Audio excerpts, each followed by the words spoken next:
Bien-aimés dans le Seigneur, que la grâce et la paix de notre Seigneur Jésus-Christ soient avec vous et que le Seigneur vous bénisse de vous rendre disponible pour écouter la parole de Dieu.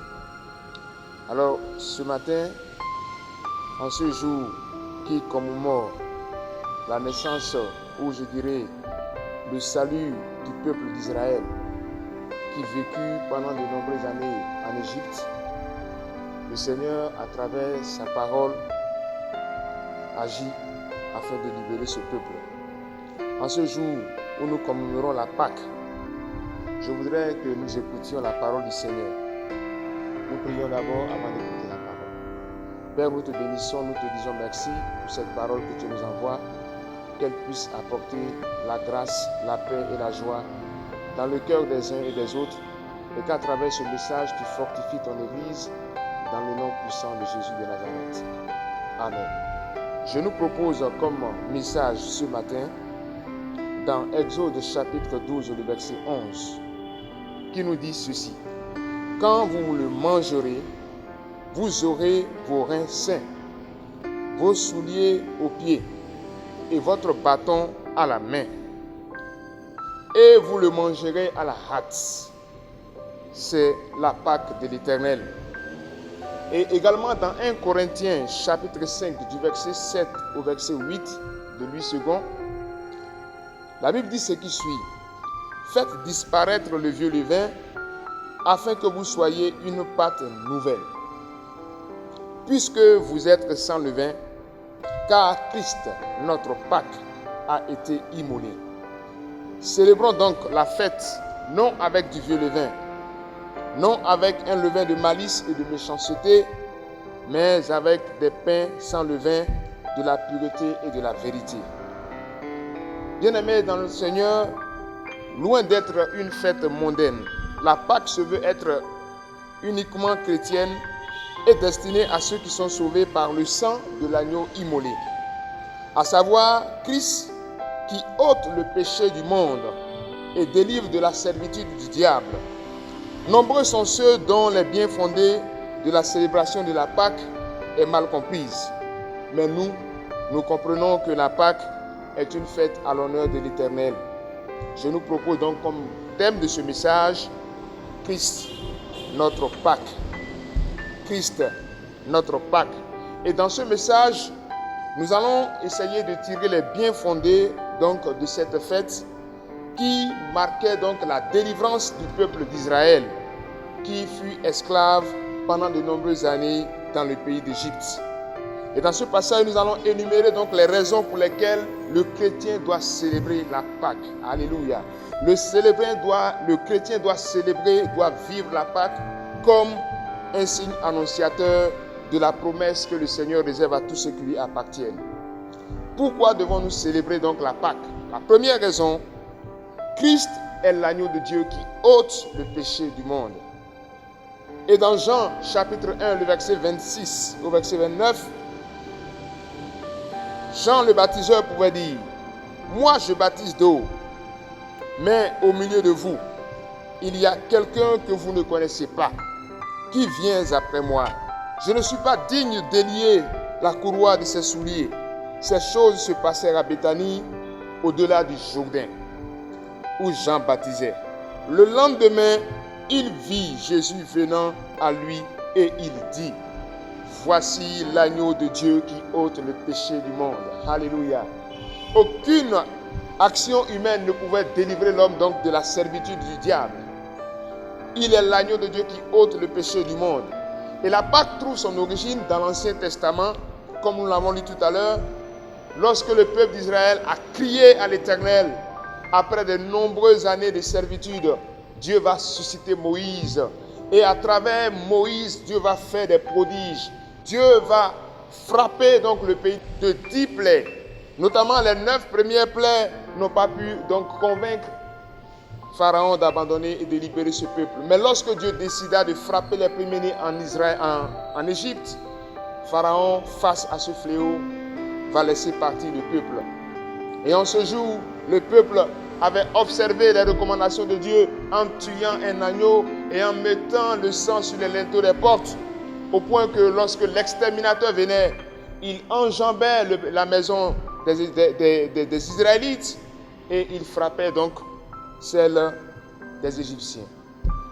Et après cet événement, le peuple donc va célébrer la victoire, qui était donc l'ombre des choses à venir.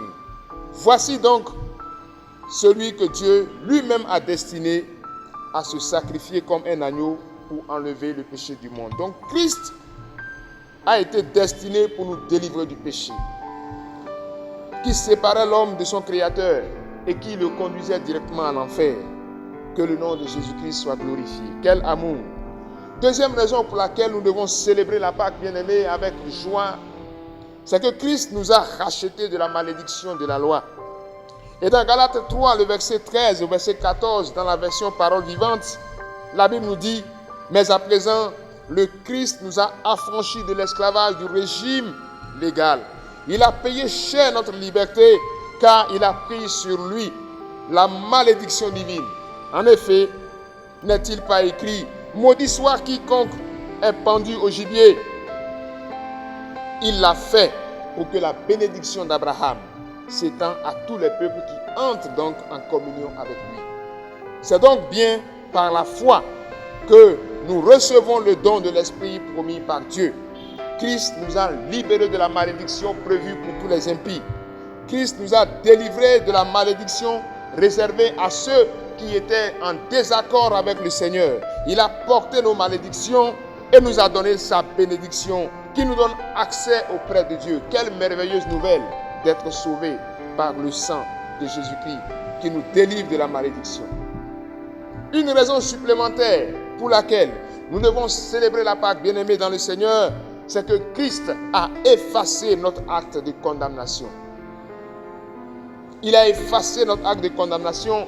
Et Colossiens 2, le verset 14 à 15, selon la version Louis II, dit ce qui suit: il a effacé l'acte dont les condamnations, dont les ordonnances nous condamnaient et qui subsistait contre nous.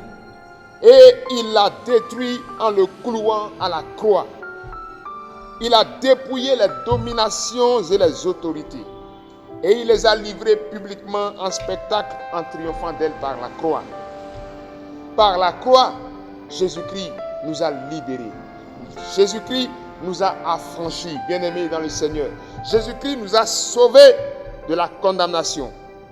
Il a effacé l'acte aux 1000 articles qui nous accusaient, car il mentionnait tous nos manquements à la loi de Dieu. Il l'a annulé, il l'a cloué à la croix. Il a démasqué, puis il a désarmé toutes les autorités, tout pouvoir de l'enfer. Il a exposé leurs faiblesses devant l'univers. Alléluia. Il les a traînés derrière son char triomphant après sa victoire à la croix de Golgotha.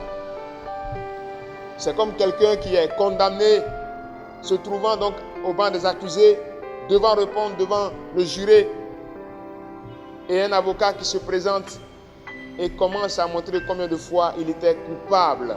Ce fut ce qui se passa à Golgotha. Christ a pris notre place. Il s'est déclaré coupable à notre place. Et ainsi, la condamnation qui pesait sur l'humanité, qui pesait donc sur tout homme qui était loin de Dieu, est portée par tous ceux qui croient en Jésus-Christ de Nazareth.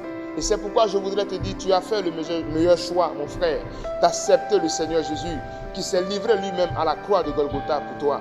Et je t'encourage à continuer à le servir, à continuer à l'aimer, à continuer à marcher avec lui, à continuer à être sincère avec lui. Car personne n'a jamais donné sa vie pour toi, mais Jésus-Christ l'a fait pour toi.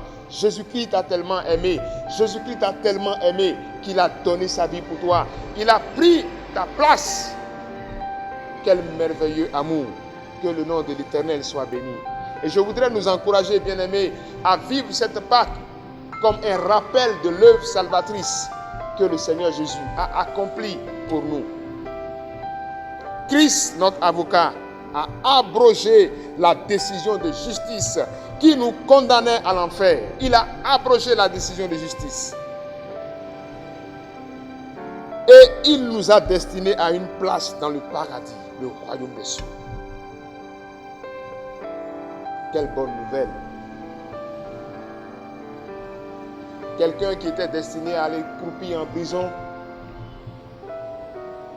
subitement est informé de ce que sa place n'est plus en prison, mais qu'il ira séjourner au palais du roi. Quelle merveilleuse nouvelle! Alléluia! Et c'est ce que le Seigneur Jésus-Christ a fait. Et la Pâque nous rappelle donc cette œuvre, cette grande œuvre que Dieu a manifestée au travers de son Fils Jésus-Christ, qui naquit et qui vint pour sauver l'humanité. Une autre raison pour laquelle nous devons célébrer la Pâque, bien-aimés dans le Seigneur, pour laquelle nous devons célébrer Christ, parce que Christ est notre Pâque. Et quand on dit Pâque, on ne peut pas parler de la Pâque sans parler de Jésus. On ne peut pas parler de la Pâque sans parler de la croix. On ne peut pas parler de la Pâque sans parler de la résurrection. C'est que Christ nous a délivrés de la puissance des ténèbres. Alléluia.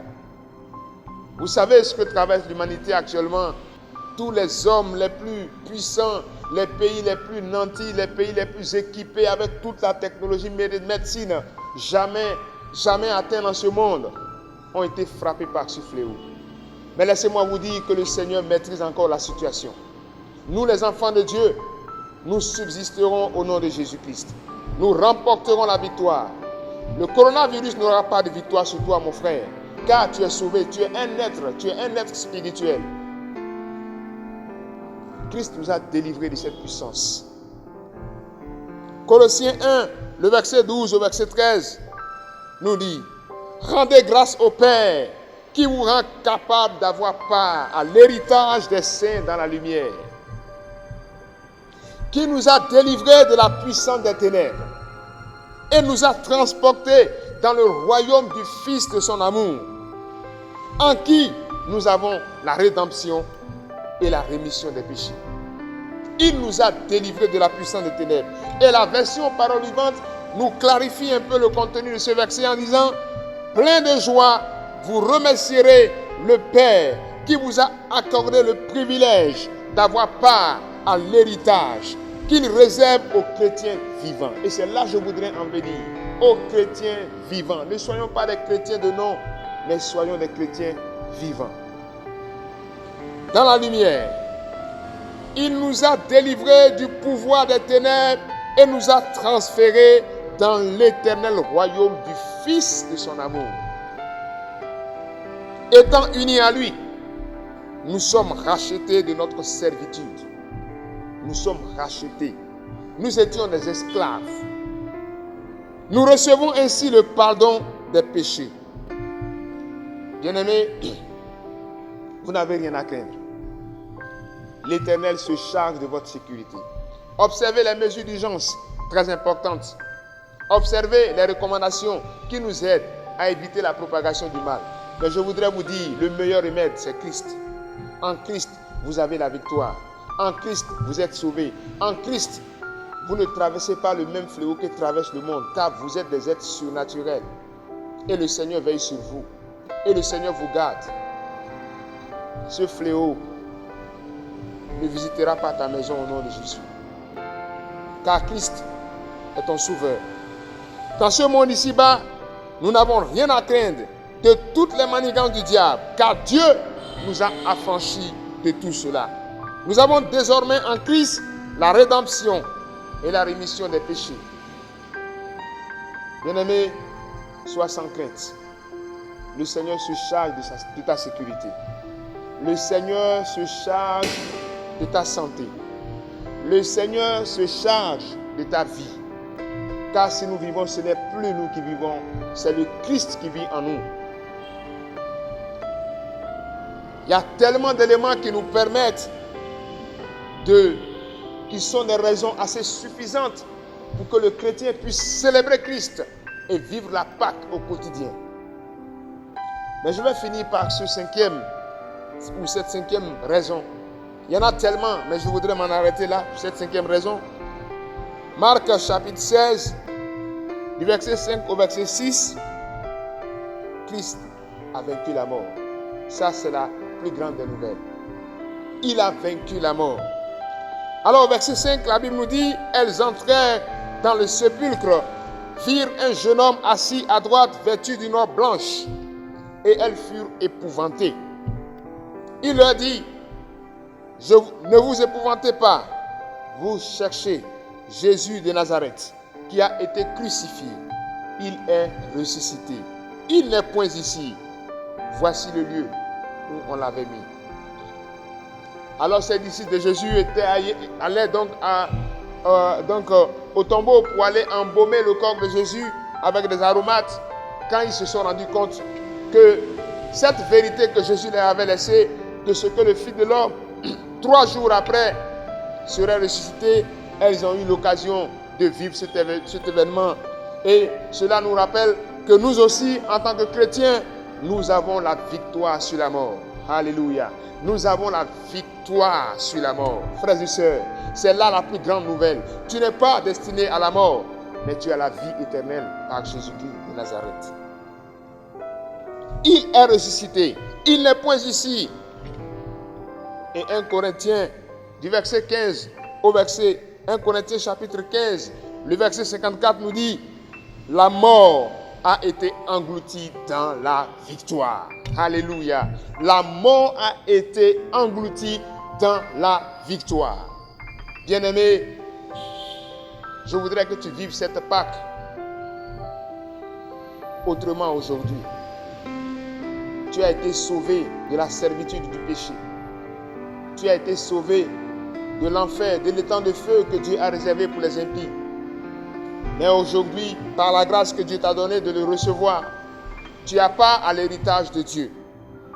La mort a été engloutie dans la victoire.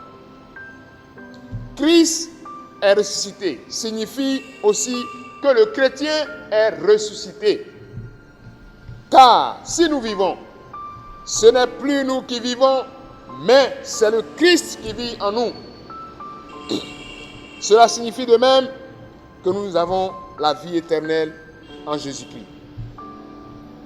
En somme, il y a de quoi célébrer Christ, notre Pâque, notre rédemption, notre libération, notre paix, notre joie, notre amour, notre espérance, notre bénédiction, notre grâce, notre guérison, notre protection et je dirais encore notre sécurité. Oui, Christ est tout ceci pour nous. Christ est notre salut. Que Dieu vous bénisse et que ce message soit marqué sur votre cœur et que vous veilliez sur vous, sur votre vie, sur votre manière de vous comporter, sur votre manière d'agir. Car une chose est de recevoir le salut, mais une autre chose est de la garder, de le garder. Gardez chèrement votre salut. En ce moment où les signes annonciateurs de Jésus-Christ, du retour de Jésus-Christ sont imminents, gardez la foi. Soyez sereins, soyez sans crainte. Que Dieu bénisse sa parole et que Dieu bénisse toute l'église de Maranatha et que le Seigneur vous accorde la force. Je voudrais prier pour vous juste en quelques secondes. Notre Père et notre Dieu, je voudrais prier pour ce peuple qui m'entend aujourd'hui, qu'à travers, Seigneur, ce jour de la Pâque, qu'il soit béni. Que ce peuple, Seigneur, retrouve la joie, que la panique, Seigneur, disparaisse au nom de Jésus. Et que, Seigneur, à travers ton esprit, tu renforces la foi des uns et des autres. Tu renforces, Seigneur, la détermination de ton peuple.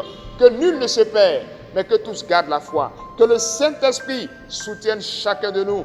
Que le Saint-Esprit soutienne les familles, soutienne les hommes, les femmes, les jeunes et les enfants. Et que la puissance de l'Esprit nous régénère en toi et que nous marchions toujours dans la sainteté, dans la grâce. Au nom de Jésus, nous avons prié. Amen. Que Dieu vous bénisse.